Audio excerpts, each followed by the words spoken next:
Арамд үзэгчтэй ATV телевизийн монголчууд сурал ярилцлагын ээлж дугаар эхэлж байна. За өнөөдрийн монголчуудын зочноор улсын нэгдүгээр төвийн эмнэлгийн эрхтний шилжүүлэн суулгах төвийн дарга Батэрээд оролцож байна. Арамд хүргэдэг. Арамд хүргэе. Тэгэхээр эрхтний шилжүүлэн суулгах төв 2019 оны за эхний улирал гарсан байна тий өнгөрсөн явж байна. Эхний улирал төр нь хичнээн хүнд ямар төрлийн эрхтэн шилжүүлэн суулгав. За манай улсын нэгдүгээр төвийн эмнэлгийн эрхтэн шилжүүлэн суулгах төв бол 2019 он гараад за бөөр шилжүүлэн суулгах мэдсэлт бол нийт 7, за элэг шилжүүлэн суулгах мэдсэлт нийт 10 тохиолдолд бол орсон байна. За үүний нэг тохиолдолд элэг шилжүүлэн суулгахыг бол тархины үхэлтэй донороос, хоёр тохиолдолд бөөр шилжүүлэн суулгах мэдс заслыг тархины үхэлтэй донороос амжилттай хийсэн. За эдгээр үйлчлүүлэгч маань бол эмнэлгээс гараад хяналтандаа явж байгаа. Тэгэхээр оны эхний нэгдүгээр улиралд 3 тархины үхэлтэй донор гарсан биз дээ тийм ээ. Нэг тархины үхэлтэй донороос нэг элэг, хоёр бөөр суулгасан. Нэг донор гарсан байна те. За энэ ер нь өмнөх жилүүдтэй харьцуулахад хэр их амжилт гэж юу н харж байгаа. За 2018 он гараад 18 оны 1 сард бол тархины үхэлтэй донор буюу Монгол улсын донорын хуулинд өөрчлөлт орсон. За үүнтэй холбогдуулаад эрүүл мэндийн хөгжлийн төв дээр эдис эрхтэн шилжүүлэн суулгах зохицуулах алба байгуулагдсан. За энэ маань бол яг хөөхлөр улсын хэмжээнд одоо донор тархины үхэлтэй донорын олдцыг нэмэгдүүлэх, за тэдгээрээс одоо эрхтэн авах үйл ажиллагааг бол эрчимжүүлсэн. За оны өмнө бас 11 сард бол нэг тохиолдол гарсан. За үүнээс бол 2 бөөр шилжүүлэн суулгах мэдсэл бол амжилттай хийгдсэн байна. Тэгэхээр манай энэ эдис зохицуулах алба одоо Монгол улсад байгуулагдсанаар тархины үхэлтэй донороос одоо эрхтэн шилжүүлэн суулгах үйл явц бол нэг шат агсан гэж үздэг. Тэгээд олдц маань одоо манай энэ албаны багийн гишүүд маань ч гэсэн өдөр шөнөгүй бас бусад эмнэлгүүдтэй утсаар холбогдох. За нөгөөж бололцоо юу вэ гэдгийг судлах тал дээр бол бидэнтэй бас дэлгэрэнгүй хамтарч ажилладаг. Та нарын одоо нэг тооцоолол өгөх байх л та. За энэ онд нэг тичнээн тархины үхэлтэй донороос эрхтэн шилжүүлчихье гэсэн нэг тийм тооцоолол зорилт байгаа бах те. Ер нь хэдийн боломж байдгийг жил. За яг тархины үхэлтэй донороос бол эрхтэн шилжүүлэн суулгахад бол манай төвийн үед бол одоо үндсэн бололцоо бол бүрэн хангагдсан. За хизээч энэ маань бол хизээч гарч болцсошгүй байдаг учраас яг тэд гэж хэлэхэд бол хэцүү. Гэхдээ энд хүлээгдэж байгаа одоо жишээ нь он гарснаас хойш урд нь бид нэг 200-аад хүн одоо бөөр шилжүүлэн суулгах мэдсэлт одоо хүлээгдээ тархины үхэлтэй донороос одоо бөөр авах мэдслийг бол хүлээгээд байдаг гэсэн бол он гарснаас хойш энэ хоёр тохиолдол орсноос хойш бүртгэлийн тоо маань бол ихссэн. 280 гаруй болоод эхэлсэн байна. За энэ маань бол дөрвөн бүлэг нөгөө хүний өөрийн дөрвөн бүлэгтэй хамааралтайгаар ингээд өссөн. За элэг шилжүүлэн суулгах мэдсэлт бол яг дөрвөн бүлээр хүлээгдэж байгаа бол тархины үхэлтэй донороос 56 үйлчлүүлэгч бол байгаа. Одоо ер нь яг энэ төв хичнээн төрлийн эрхтэн шилжүүлэн суулгах хүчин чадалтай болчиход байна өнөөдрийн байдлаар. За манай төв бол анх 2012 онд бол байгуулагдсан. За тэгэхэд бол 4 ортой байсан. За энд ирээд бол шинэ байр нэгдсэнтэй 2016 оны 4 сарын 20-нд орсон байдیں۔ За энд бол ирээд 8 ортой. За бөөр шилжүүлэн суулгах мэдсэл хийгдсэний дараах 3 үйлчлүүлэгчийг хянахоор за донорын 2 ор байна. За элэг шилжүүлэн суулгах мэдслийг хийлгэсний дараах эрчим тэмцэлгээний 3 ортой юм ажиллаж байгаа. Тэр өнгөрсөн онд нь донорын хууль батлагдсан шүү дээ. За энэтэй холбоотойгоор тухайн үед бол хууль санаачлагчид энэ хууль ингээд батлагдсанаар тий донорын олдцын хүрээ ингээд хэлнэ. Жилдээ одоо тичнээ ингээд тоолжсэн л да. Донороос одоо ингээд эрхтэн шилжүүлэн суулгах боломжтой гэж ярьж ирсэн. Хуулийн хэрэгжлэлтэр нь амьдрал дээр яг ямар вэ? За хууль гарснаар бол хамгийн бидэнд одоо нэн шаардлагатай байсан зохицуулах алба маань байгуулагдсан нь бол яг албан ёсны төрийн байгууллага учраас энэ бол хамгийн гол амжилттай зүйл. За энэ яагаад энэ төв байгуулагдсанаар ямар ач холбогдолтой вэ гэхээр урд нь биднээс бас яаж явж исэн түүх гэдэг бол бас их чухал. Тэгэхээр урд нь бол манай эмнэлгийн координатор эмчнэр одоо гэмтэл согог 3 дугаар эмнэлэг гэдэг одоо эдгээр эмнэлгүүд дээр очиж одоо очих болон утсаар дандаа асуудаг байсан бол одоо бол яг үндэсний хэмжээний алба байгуулагдсан учраас энэ бол маш том давуу тал. За хоёрдугаарт нь яг үгээр хууль байгуулагдсан гарснаас хойш бол донорын хуулийн гол агуулга бол Монгол улсын 25 нас хүрсэн иргэн одоо өөрийн одоо хүсэл төр бол донор болох эрхэн нэгдэж байгаа эрх гэдэг. Тэгэхээр энэ эрхийнхээ хүрээнд бол тухайн одоо өөрийнхөө байрлаж байгаа харьяаллын орон нутгийн болон төв эмнэлгүүдэд бол нөгөө донор болох одоо картын хүсэлтийн карт гэж юм байгаа. За тиймэрхүү юмд бол бүртгүүлж болно. Энэ нь бол гинтийн тархины өвөл гарсан тохиолдол гэдэг дээр явагдана. Амьд донорын бол мэдээж одоо хуулийнхаа хүрээнд төрөл төрөсөд хамаатан саднасаа одоо авч суулгуулж байгаа. За 25 нас гэдэг бол бас биднээс бас донорын олдц маань их буурахыг одоо амьд донороос хийж байгаа тохиолдолд бол их хэцүү. Яг тэгэхээр одоо хүүхдэд элэг шилжүүлэн суулгах мэтлэл бол одоо нэн шаардлагатай гэдэг. Гэтэл ээж аав нь өөрсдөө дандаа залуухан хүмүүс байдаг. Тэр хүүхдтэй өгье гэхэлэр нөгөө 25 нас зарим нь бол хүрээгүй гэж байдаг. За эсвэл одоо төрсөн эцгийхтэй өгье гэдэг ингээд явхлаар дахиад нөгөө 25 нас маань бас энд нөлөөлөд байна уу гэж харагдаж байгаа юм. Тэгэхээр дандаа одоо бол бид хуулийнхаа хүрээнд 25 наснаас дээшгээ тэгээд гэр бүлийнхэн төрөл төрөсдийн хүмүүс одоо сайн санааныхаа үүднээс хэн нэгэнд ээж авдаа гэдэг юм уу ах дүүдээ өгч байгааг бол одоо мэсэлт бол орж байгаа. Энийгээ бол өмнө нь биднээс одоо донорынхаа албанд одоо мэдэгдээд тэгээ ингээ хянагдаж явдаг байгаа. Урд өмнө нь 25 наснаас доош яг хэдий хүртэл их одоо донороос авдаг байсан юм бэ? Яг 18 нас гэхээр яг хүнд одоо эргэтнээ өгөх хэмжээний нас мөн үү? За 18 нас гэдэг маань мэдээж иргэний үнэлэх бол автсан байна. За тэгээд тодорхой хэмжээнд хувь хүнийхээ хувьд төлөвшсөн байж байгаа байхгүй. Тэгээд шийдвэрийг бол хэн нэгний дарамтгүйгээр одоо эцгийхтэй өгөө гэдэг юм. 25 наснаас доошоо болохоор одоо бидэнд орж байгаа энэ ихэнх одоо элэг шилжүүлэн суулгах мэтлэлээр авч үзэхэд насны хувьд бол хэтэрхийх залуу болсон шүү. 44 настай, 45 таа гэдэг 70 оныхон бол одоо их хвчлээ орж байна. Тэгэхээр энэ маань яг хөөхлөөр дүүнер нь бол мэдээж тэгэл 90 он гарцсан байвал бас хэцүү. 25 нас хүрч тэр насны ангил дээр бол бас донорын олдс одоо үйл ажиллагаа буур хандлага бол харагдаж байгаа. Гэр бүлийнхээ хүрээнд ингээ хомигдох. Энэтэй холбоотойгоор танайх одоо хариу арга хэмжээ авч хэрэгжүүлж байна. За энэтэй биднээс яг энэ тухайгаа бол сая өнгөрсөн 4 сарын эхээр бас одоо зохицуулах албаны хурал дээр бол бас мэдэгдсэн. За энэ дээр 4 сард болсон хурал дээр зохицуулах албаныхан маань бол зөвхөн эмчнэр биш эмчлүүлээд гарсан үйлчлүүлэгч за эсвэл хүлээгдэж байгаа хүмүүсийн хамруулсан тийм хурал болсон. Үүн дээр ч гэсэн бас тодорхой бүлэг хүмүүс бол насны ангиллаар бол санал хүсэлтэд бол эрүүл мэндийн яамд бол бичгээр өгсөн байгаа хаа. Одоо ингээд хэд хэдэн тохиолдолд би таарчлсан л та гемодиализмчлэн хамгаалдаг. За тэр талаар их олон сурвалжлага бэлтжижсэн юм байна. Тэр үеэр бол тухайн хүмүүс бол ярьж байсан. Одоо Монголд одоо энэ эрхтэн шилжүүлэн суулгах төвийн орчирт ороод ямар ч одоо найдваргүй тийм ихтгэлгүй байдаг тухайгаа ярьж байсан л та. Энэ хүмүүс чиглэсэн одоо тэр ихтгэл найдварын сэргээх одоо сайхан мэдээ та дуулгаач одоо тэр хүмүүс одоо 200 хэдэн хүн хүлээж ин гэж штэ тийм. Тэд нар одоо ингээд өөртөө итгэдэг за энэчтэй энд ч найдваргуудыг гэсэн бодолтой байгаа тийм. За ер нь бол тархины үхэлтэй донороос эргэтэн шилжүүлэн суулгах энэ одоо ажил бүрийн гол хугацааны бол Монголын ард түмэн нийтээрээ бас бодож үзэх хэрэгтэй. Тэгэхээр энэ эргэтэн шилжүүлэн гэдэг маань бол яг нэг хүнээс аваад нөгөө хүнд амьдрал бэлгэлж байгаа. Гэхдээ энэ олдц маань өөрөө их цөөхөн байна. Тэгэхээр нөгөө ард түмэнд өөрсдөө яг одоо соён гэгэрүүлэх одоо одож байгаа хүн маань бусдад одоо нэг хүн тархины үхэлтэй хүнээс бол ер нь дэлхий дээр бол 8 хүн бол амьдрах боломж бололцоо бол байдаг.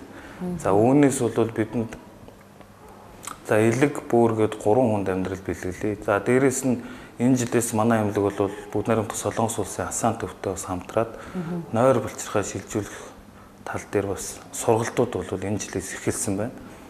Тэгээд тэнд бол тодорхой хэмжээндэр маань бүтэн сарын хугацаанд яг одоо хамтран ажилладаг эмнэлгийнхаа профессорудтай хамтраад одоо дахиад нэг эргэтнэг ч гэсэн хүнд суулгах нэг амьдрал бэлэглэхтэй бололцоог бол хайж байгаа. Тэгэхээр ер нь иргэд маань нийтээрээ бас эргэтний нөө бүлээчийн бас эргэтнийг өгөх тийм дургу байгаа юм л да. Тэгээ эдрийг одоо соён гэгэрүүлэх яг энэ сая ярьжсэн нагаа ингээд ойлгуулах чиглэлээр одоо ямар ажил хийх юм бэ? Сургалт сурч байгаа. За энэ дээр болохоор яг одоо улсын 1-р төв эмнэлэг гэдэг юм уу? Одоо яг реципиент гэж ярьдаг. Реципиент эмнэлгүүд бол үйл ажиллагаа явуулахад бол их одоо хуулийн асуудалтай. Яг тэгэхээр нөгөө ашиг сонирхлын зөрчилд орно. Зөв. Тэгэхээр манай зохицуулах албаныхан бол энэ тал дээр бол он гараад нэлээ их ажил хийгдэж байгаа. Тухайлбал одоо гандан тэгшлийн хэдийн тэргүүн хамб чойж амсгаатай уулзсан байна. За тэрийг нийтлэл болгоо гаргасан байлаа Facebook дээр. За тэгээд бусад одоо хуулийн байгууллага одоо бусад бүх эмнэлгүүд дээр л сургалтаа явуулж байгаа. Тархины үхэл гэж юу нь юу вэ гэдгийг одоо тодорхойлох сургалтуудыг бол энэ манай зохицуулах албаныхан маань бол маш идэвхтэй явуулж байгаа. Саяас оны эхэнд санжийн гэмтэл савгааг хавдар за танай эмнэлэг 3 дугаар эмнэлэг хамтраад нэг кадаврын тоонрын тоог оршуулъя гэдэг нэг сургалт сурсан тийм ээ. Гэрээ байгуулсан. Энэ гэрээний хэрэгжилт хэр байна юм? За энэ гэрээний хэрэгжилтэнд бол за оны өмнө ч тэр оны дараач тэр одоо донор эмнэлгүүд маань бол маш хариуцлагатайгаар одоо зохицуулах албанд мэдээгээ өгдөг. За тэрнээс үндэслээд хавдар судлалын төв манай төв өдр бол одоо реципиент эмнэлэг учраас авах эмнэлгүүд бол харилцсан гэрээнийхэн дагуу бол ажиллаж чадж байгаа. Энэ маань яг хөөхлөр нөгөө гинтийн гардаг учраас цаг хугацаа алдахгүй аль болох боломжтой донорыг гэрт илрүүлэх. За тэгээд энэ дээрээ бол менежмент хэр хугацаанд байлгах уу гэдэг маань бол тухайн эмнэлгүүдийн өөрсдийн эрчим тэмцлэгийн эмчнэрийн одоо эмч ажилчдын бол хүчин чармаалтаар бол бүтдэг ажил байна. Түрүүн та хэллээ л дээ нөгөө донорын бол батлагдсанаар 25 нас хүрсэн иргэн өөрөө нөгөө сайн дураараа очиод тархины үхэл болсон тохиолдолд одоо эрхтний бэлгэлээ гэдэг анкет бүгэлдэх гэж байна. Тэр анкет ер нь хичнээн ширхэг бүгэлдэгдээд байна. За тэрийг бол зохицуулах албан дээр бол бүртгэдэг. Манай дээр бол бүртгэгдэхгүй. Ягаад гэвэл энэ маань үндэсний хэмжээний одоо дата байх болох учраас тэгэхээр тэнд бол програмд орох бах. Тэгээд жишээ нь бол одоо Америкт гэдэг юм уу жолооны үнэлгэн дээр бол донор болно гэснээр зөвшөөрснөөр илтгэдэг. Манайх ч гэсэн одоо энэ дээр бол бас манай зохицуулах алба бол хуулийн байгууллагатай бол ярилцж байгаа л байна. Бөөр шилжүүлэн суулгах хагалгааны хүртэг маш бага байна. Энийг ер нь нэмэгдүүлэх шаардлагатай гэдэг нэр бүхэн эмчнэр их удаан ярьж штэ тийм ээ. Энэ дээр өөрөө бол ямар бодолтой байдаг вэ? Бөөр шилжүүлэх. Тийм, шилжүүлэн суулгах хагалгааны хүртгийг одоо нэмэх шаардлагатай байна гэдэг нэмсрын эмч хэд удаас тийм ярьслаа өгсөн байт юм байлээ. Тэгэд яг энэ хүртэг зардлын хувьд юу үнэхээр тийм нэмэх шаардлага байгаад байгаа юм уу? За бөөр шилжүүлэн суулгах мэслийн хүртэг зардлыг бол 18 онд одоо бөөр шилжүүлэн суулгах багийн ахлагч Баян өндөр эмч бас яамд бас яг бодит өртгөө одоо тэд 30 хэдэн сая төгрөг гарч шүү гэдгийг одоо ерөнхийдөө бол тодорхойлж өгсөн байгаа. За тэрний албан ёсны хариу бол одоогоор ирээгүй. За энэ онд бол яг хөглөр бөөр шилжүүлэн суулгах мэсэл 24, элэг шилжүүлэн суулгах мэсэл бол 24-оор манай эмнэлэгт бол төсвөлөгдөж ирсэн байна. Эндээ багтаагаал хийгөө. Эндээ л хийнэ гэсэн. Тэгэхээр бас хүндрэл энэ төр гарах уу? Ер нь бол альва мэсэл бол хүндрэлгүй явагдана гэж бол байхгүй шүү дээ. За ялангуяа элэг шилжүүлэн суулгах мэсэл бол одоо биднээс 74 тохиолдолд орсон гэхэд 74-өлөө өөр янзын хүндрэлүүд өөр одоо яг ингээд зурсан шугам шиг явахгүй. Заавал альва нэгэн хүндрэлийг дайрч гардаг. Одоо ингээд хүмүүс бодоод байна л да. Эрхтний шилжүүлэн суулгахчлал юм бол эрүүл болчихно гэж бодоод байна. Тэгэхээр энэ бас яг 100% бас эрүүл болдгоо бах тийм ээ. За ер нь альва эрхтний шилжүүлэн суулгана гэдэг маань тухайн одоо өвчтөн хүн байгаад одоо ажил төрлөө хийж чадахгүй ч гэдэг юм уу байнгын нэг аппаратны хяналтанд байдаг байсан бол яг амьдралын чанар гэдэг юм сайжирдаг. Харьцангуй сайжирдаг. Хэдээр сайжирсан. За урд нь одоо мэсэлд орохоос өмнө одоо ажил хийж чадахгүй болоод группт орсон хүмүүс маань бол яг хөөхлөр эхний 6 сар бол хүнд хүчээр ажил хийхгүй. За оюуны хөдөлмөр эрхэлдэг ажилтны хүмүүс нь бол оюуныхаа хөдөлмөрийг эрхлээд явчихна. За яг биеийн хүчний ажил эдгээр бол жилээс хоошооч гэдэг юм уу. Ачаалтаа ажилтдаг хүмүүст бол ган барих шаардлагатай. Тэгэхээр альва энэ эргэтэн шилжүүлчихэд хүмүүс цоо ирүүл болно гэж бодоод дөнгө машинд мотор сольж байгаа юм шиг. Үгүй энэ бол яг хөөхлөр эмнэлгээс гарлаа тэр дархлаа дарангуулах гэж нэг айхтар юм уу. Тэгэхээр энэ юм яг хөөхлөр нэг талаар суулгасан эргэтнийг одоо тэнцвэржүүлэх үүрэгтэй ч гэсэн нөгөө талаараа бол хүнийхээ дархлааг унгаадаг. Тэгэхээр нөгөө талд нь бол халдварын эрсдэл байж идэг. Тэгэхээр энэ хоёрыг л яг тэнцвэртэй л авч явах хэрэгтэй гэсэн. Тэгэхээр хүмүүс бол цоо ирүүл болцлоо гэдэг одоо гам барих, гам алдах тэгэл элдв янзын уламжлалт юм уух өдрөөс болж хохрол ондоошт гэдэг юм үүсэх гэдэг ингээд иймэрхүү эрсдлүүд байдаг. Тэгэхээр энийг бол биднээс энэ төвөөр гарчаа бүх хүмүүстэй л ер нь хэлдэг. За амбалтаар эмчилмаар ч гэсэн одоо гадаад суулгуулсан хүмүүсийн хянахтаа ч гэсэн бас тодорхой хэмжээнд бүгдэнд нь одоо толгой дараалан 100% одоо хэлж хэвшүүлдэг. Түрүүнтэй адилхан нөгөө дархлаа дарангуулахын насан туршдаа ууд тэгээд энэ нэмийн нөөцөр нэхэр мөнгөөр худалдаж аваад их хэцүү байна гэгээд эргэтэн шилжүүлсэн хүмүүс бас яриад байдаг л та. За энэ нэмэн дээр ярихлаар улсаас бол Монгол улсад одоо өмнө төлбөргөө өгж байгаа юм нь програф буюу такрал юмус. За нөгөөх нь бол циклоспорин гэдэг ийм хоёр дархлаа дарангуулах дархлаа дарангуулах хоёр үндсэн юмыг бол улсаас өгдөг. Тэгэхээр тухайн одоо төвд гэдэг юм уу гадаадад эсвэл манай одоо төвд шилжүүлэн суулгуулсан хүмүүсийн эмчилгээний чиг хандлага нь ямар вэ гэдгээр хоёрлсон явах уу, гурвалсан эмчилгээ явж гэнэ үүдээсээ шалтгаалаад үлдсэн хоёр эмээ юм уу нэг эмээ хөдөлтөж авдаг байна. Даатгалаас хөнгөлгөө тэр юм уу? За даатгалаас энэ майрефт гэдэг эмийг хөнгөлдөг байсан 250 мг-тай. За тэгээд энэ нөгөө эргэтэн шилжүүлэн суулгуулагчдын холбоо гэж байдаг бас. За тэгээд эдгээр хүмүүс маань яг хөөхлөр энэ юм маань үнэтэй байна. 500 мг-тайг ингээ яг нэг бүлэг мөртлөө одоо миллиграмын зөрүүтэй юм нэгийг оруулаад нэгийг нь одоо хасцсан байна. Тэгээд энэ тал дээр бол бас эрүүл мэндийн яам за тэгээд энэ зохицуулах албанд бол биднээс бас сүүлийн хурал дээр нэлээд их акцент өгж энэ нэмийг одоо даатгалд нь оруулж өгөх тал дээр бол хүсэл тавьсан байгаа. Энэ нэмийг гадаадд суулгуулсан хүмүүст үнэгүй олох уу? Тэр нөө түрүүний үнэгүй олох гэх юм. Програф циклоспорин хоёрыг бол энэ оныхон төсөвт дандаа суугдж явдаг. Улсын төсөвт суугддаг. Тэгэхээр одоо жишээ нь одоо ороод ирсэн хүн бол төсвийн тодтголд нэр нь орно. Тэгэхээр эх хоноос ер нь бол энэ авнаа л гэсэн үг тийм. Яг энэ нэмнүүдээ уугаад эргэтнээ шилжүүлэн суулгасан хүний одоо амьдралын чанар нь хамгийн дээд тал нь хэдэн жилээр үргэлжилт юм бэ? За одоо байх уу? Миний одоо хийсэн практик гэдэг юм манай багийн хийсэн практикт бол 2011 онд хамгийн анхны элэг шилжүүлэн суулгах мэсэл хийгдсэн. Тэгэхээр тэндээс хойш 8 жил бол эхний одоо Монгол улсад хийгдсэн хүмүүс маань бол одоо Солонгос улсад ажиллаж амьдраад хэвийн үйл ажиллагаатай хянагдаад явж байна. За яг элэг шилжүүлэн суулгуулсан одоо хүмүүсээс бол бас одоо хэвийн гэдэг маань яг хөөхлөөр зөвхөн ажил биш тэгээд амьдралын хэвийн байдалд орох. Тэгэхээр эндээс бол одоо төрсөн нэг их байгаа. Тэгээд хүүхэд нь бол том болсон 5 настай одоо гүйж явж байгаа тийм байна.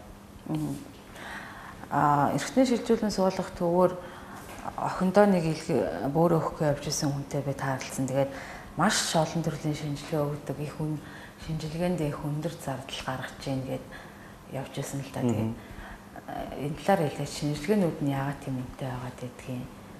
За энэ хүмүүст бас яг элэг бөөрөнд салахгүй болдог. За бөөр бол өөрөө хувийн тохироо гэж нэг шинжилгээ өгдөг. Тэгэхээр яг хувь хүндээ хэдэн хувийн одоо тохирч байна вэ гэдгээсээ шалтгаалаад тэр хувийн тохироо гэдэг шинжилгээг нэмэгдэж өгдөг үндсэн шинжилгээ нэрээ. За энэ маань бол өртөө өндөртэй бас нэлээд хүмүүс гардаг. За тэгээд эн чинь зөвхөн нэг донортой л ингээд үзүүлчихсэн. За тэгээд тэр нь тохирохгүй бол дахиад нөгөө хүнд өгнө гэдэг. Ингээд таарахгүй болоод явах тусмал өртөө бол өндөр болоод яваад байна. Тийм. За элэгний тухайд. За элгэн дээр бол яг хөөхлөр бид цусны бүлэг ижил тохиолдлоос суулгаж байгаа учраас элэг шилжүүлж байгаа хүнд бол хувийн тохироо гэдэг шинжилгээг бол хийхгүй байна. Хоёр өөр. Бөөрнийх болохоор одоо заавал хөрийн тохироо гэдэг нэг дэлхий дахин заавал өгдөг. Тэгэхээр тэрийг өгж одоо яг тохироогоо үзснийхаа дараагаар л одоо тэнцлээ, тэнцэхгүй байна гэдгийг заавал хэлдэг. Тэгэхээр энэ маань бол өөрөө өртөг өндөртэй. Хүмүүсийн дунд нэг юм нийтлэг ойлголт яваад байна л да. Илгээ ингээд өгчхөөр урагчдаг гэдэг. Яг л урагдаг юм уу? Элэг бол урагдаг хэрэгтэй биш. За. Элэг бол хэмжээгээрээ томордог. Тэгэхээр энэ маань яг уу гэхээр одоо жижигхэн шар будааны хэмжээний эс маань өөрөө одоо тесний бөмбөг шиг ингээл хэмжээгээрээ томордог. Тэгээ үйл ажиллагаа бол одоо нөхөж гүйцэтгэх гэсэн үг шүү дээ. Элэгний нэг 65%-ийг аваад 35% нь үлдлэхэд үлдсэн 35% маань 100% болтлол ажиллана. За тэгээд дээрэс нь одоо томрох процесс явагддаг. Тэгэхээр урагдгүй. Гадаадд суулгуулад ирсэн хүмүүс гинтийн хүндрэл гараад насарсан хэд хэдэн тохиолдол байна л да. Энэ одоо яг юунаас болт юм бэ? Цаг агаараа юу гэж байх вэ? Эсвэл тухайн хүнээсээ болдго юм уу? Энэ яг одоо орчин солигдоод бие муудлаа ч юм уу яг ийм нөхцөл байдал байх уу? За тэр тухайн тохиолдлыг бол сайн мэдэхгүй. Ямар ч л байсан гадаадаас ирээд бол манай дээр хянагддаг манай аймлагийн эрхтэн шилжүүлэн суулгах амбулатороор эхний хэмжээ заавал хяналтанд орох ёстой. Харамсалтай нөгөө явсан улсууд маань одоо бусад эмнэлгээс явчаад одоо энэ нэгдүгээр эмнэлэгт ийм юм байна гэдгийг бас хараархан анзаардаггүй болов уу гэж бодсон тий. Хоёрдугаарт нь болохоор тухайн одоо ууж байгаа нөгөө миний түрүүний хэлсэн дархлаа дарангуулах юмыг ямар тунгаар яаж ууж байгаа вэ гэдгээс шалтгаална бас. Тэгээ хоолны өмнө ууж гин эсвэл хоолтойгоо хамт уужж гин үү. Эсвэл мартчихдаггүй, эсвэл нөгөө давхарлаад ууждаг, эмийн савнд хийжглээрээ мартаад давхарлаад ууждаг. Энэ бүхнээс шалтгаалаад эрсдлүүд бол янз янз. Тэгэхээр ямар одоо шалтгаанаас одоо хөндрөх вэ гэдэг бол цаг агаартай бол одоо харах юм бас хамааралгүй байх. Зүгээр ууж идж байгаа хоол хүнс өөрийн гамл юм биш үү? Өөрийн зохистой байдал гэдгээс шалтгаална гэсэн. Хамгийн багтаа хэдэн настай хүүхдэд за хамгийн ахмадтай хэдэн настай хүнд шилжүүлэн суулгах боломж бүрдсэн байна уу гэдэг юм. За манайх Асан эмнэлэгтэй хамтраад 2013 онд анхны хүүхд элэг шилжүүлэн суулгасан. За 3 настай хүүхд. Сүүлд нь одоо тэр оныхоо намар нь 1 нас 6 сартай хүүхдэд суулгасан. Одоогор биеийн байдал нь ямар вэ? Одоо бол хянагдал явагдаж байгаа гэсэн. Сар болгон хяналтандаа ирнэ. Манайхаас насны дээд хязгаар бол 61 тэл байгаа. Ер нь бол Монгол хүмүүсийн өөрсдийн нэг наслалт байгаа шүү дээ. Дундаж наслалт маань өөрөө бас жилд 1-2-оор нэмэгдэж байгаа боловч бас яг ийм чадвартай, чадамжтай нас хүүхлээр бас харьцуулахад бол манайх бол арай жоохон бага дээр барьж байгаа насыг. Манайх хэдийгээр ингээд 11 оноос хойш элэг шилжүүлээ, тэгээд бас өөр шилжүүлээд байгаа боловч гадагшаа бас эргэтэн шилжүүлэн суулгах бис асуулт явах урсгал бас төдийлөн сайн буурахгүй байна гэдэг юм л да. Энийг яг юутай холбоотой гэж харж байна? За энэ маань бол нэгдүгээрт одоо элэгний хувьд бол зөндөө олон судас тэгээд цусны зам гэдэг юмнуудыг үздэг. Тэгэхээр одоо донор болж байгаа хүний одоо судсан реципиенттэй хэрэг тааламжтай таарч байна. За эсвэл бол нэмэлт одоо хиймэл судснууд хэрэг залгагдах уу, эсвэл тархины хөвгөлтэй донороос судас авч нөхөх үү. За тэр хүнээс өөр донор олдохгүй бол заавал бинд энд ингээд хөрхий доноргүй байж захт нь одоо нэг донор хүрээд ирэхэд нь за элэгний хэмжээ таарлаа гэхэд нөгөө судснууд нь таардаггүй, эсвэл бол цусны зам нь таардаггүй гэдэг ингээд таарахгүй нөхцөл бас байгаад байна. Тэгэхээр энэ дээр манай одоо багийн одоо өөрсдөө биднээс дотор багийн хурал хийдэг. Хурал дээр за энэ судсыг ингээд ингээд нийлүүлэхэд одоо ямар одоо бололцоо байна гэдгээр нэхлээ судалдаг. За тэгээд үнэхээр одоо бид чадахгүй бол одоо гадагшаа яваа гэдэг зүйлүүн чиг бол өгж байгаа. Тэгэхээр энэ нь бол энэ элэг шилжүүлэн суулгах мэсэл маань бол өөрөө хөгжөөд их удаагүй шүү. 8 жил болж байгаа гэхэд харин жил тусам ахицтай хурдтай явж байгаа гэдгийг харах хэрэгтэй.